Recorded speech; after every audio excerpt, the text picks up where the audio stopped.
Assalamualaikum dan selamat sejahtera.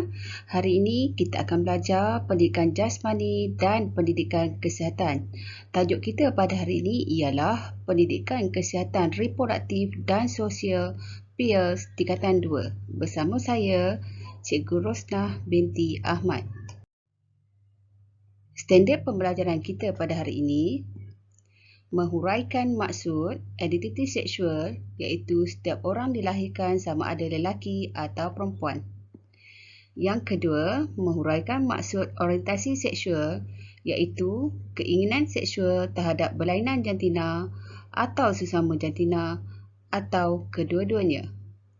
Dan ketiga, menjana idea cara untuk menangani kecelaruan identiti seksual dan orientasi seksual yang bertentangan dengan agama serta budaya dalam masyarakat Malaysia.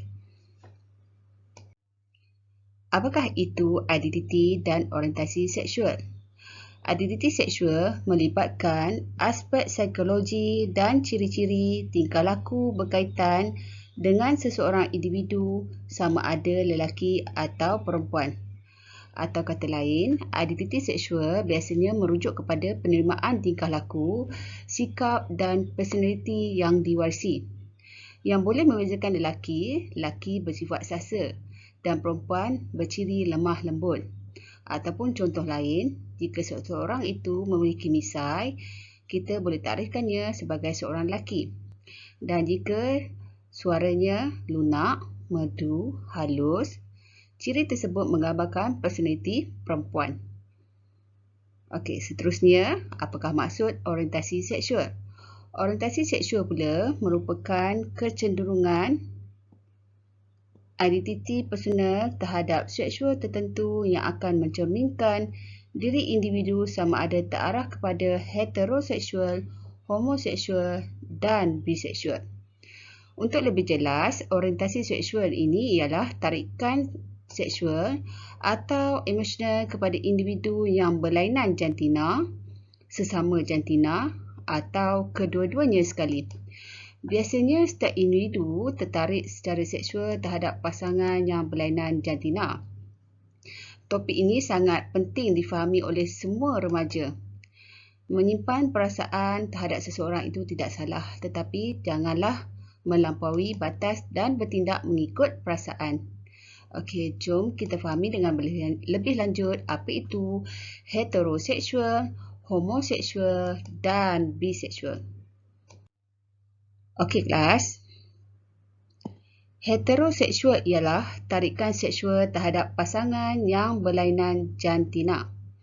Ini adalah perkara normal bagi manusia yang normal, tertarik kepada pasangan yang berlainan jantina. Lelaki akan tertarik tarikan seksualnya kepada perempuan dan perempuan tarikan seksualnya kepada lelaki. Seterusnya yang kedua ialah biseksual. Tarikan seksual terhadap kedua-dua jantina. Maksud di sini, individu tersebut dengan lelaki pun dia tertarik, dengan perempuan pun dia tertarik. Kedua-duanya disuka. Yang ketiga, tarikan seksual homoseksual. Tarikan seksualnya terhadap jantina yang sama. Maksudnya, dia hanya berminat dengan jantinanya sahaja. Kalau perempuan, dia berminat dengan perempuan juga. Kita panggil sebagai lesbian. Dan lelaki, tarikannya juga kepada lelaki yang kita panggil sebagai gay. Bagaimanakah untuk menangani kecelaruan identiti seksual? Terdapat beberapa cara bagi remaja menangani masalah ini, iaitu dengan mengelakkan cara hidup yang tidak baik seperti suka berfoya-foya. Selain itu, mereka juga perlu bergaul bersama rakan-rakan yang positif dan mengelakkan diri daripada terjebak dengan mereka yang tidak berakhlak. Mereka juga boleh mengelakkan daripada menggunakan media sosial untuk perkara-perkara yang negatif. Punca atau faktor risiko pada kecelaruan ini disebabkan oleh faktor individu di mana pada peringkat kanak-kanak hingga dewasa iaitu di antara umur 10 hingga 19 tahun akan mengalami satu fasa krisis identiti, iaitu mereka akan mula mencari identiti seperti perasaan ingin tahu dan mencuba, faktor kurangnya didikan agama, masa dera seksual, emosi tidak stabil, kurangnya kemahiran daya tindak serta bermain dengan kanak-kanak perempuan atau lelaki sahaja semasa kecil.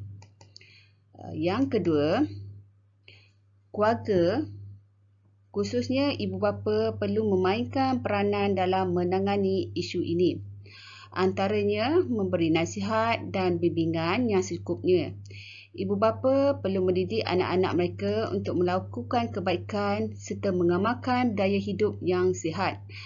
Mereka perlu memantau pergaulan anak-anak. Cuba kenali rakan anak-anak serta memisahkan mereka ke persekitaran yang lebih selamat sekiranya anak-anak mereka mula terjebak dengan gejala ini. Faktor keluarga juga antara puncanya di mana mereka akan merasa kurangnya kasih sayang dari salah seorang ibu dan bapa dan mereka akan mencari kasih sayang di luar dan lama-kelamaan kasih sayang tersebut akan bertukar menjadi kasih sayang seorang teman hidup. Penyebab kecelaruan ini juga berlaku apabila ibu bapa menginginkan anak lelaki apabila dilahirkan. Sebaliknya yang keluar adalah anak perempuan. Maka ianya juga menjadi salah satu faktor apabila anak perempuan dididik seolah-olah itu adalah anak lelakinya. Yang ketiga, anak-anak remaja perlu diberi pendidikan agama yang mencukupi agar mereka tahu membezakan halal dan haram sesuatu perbuatan yang dilakukan. Sememangnya semua agama sangat mementingkan perbuatan dan tingkah laku yang baik serta memberi panduan tentang cara hidup yang betul. Berdasarkan penerangan tadi, jelaslah bahawa semua pihak perlu bertanggungjawab dalam usaha menangani isu kecelaruan identiti dan orientasi seksual di kalangan remaja. Sekian daripada saya, kita jumpa lagi untuk penerangan pada topik berikutnya. Sayangi diri, sayangi keluarga, sayangi Malaysia. Terima kasih.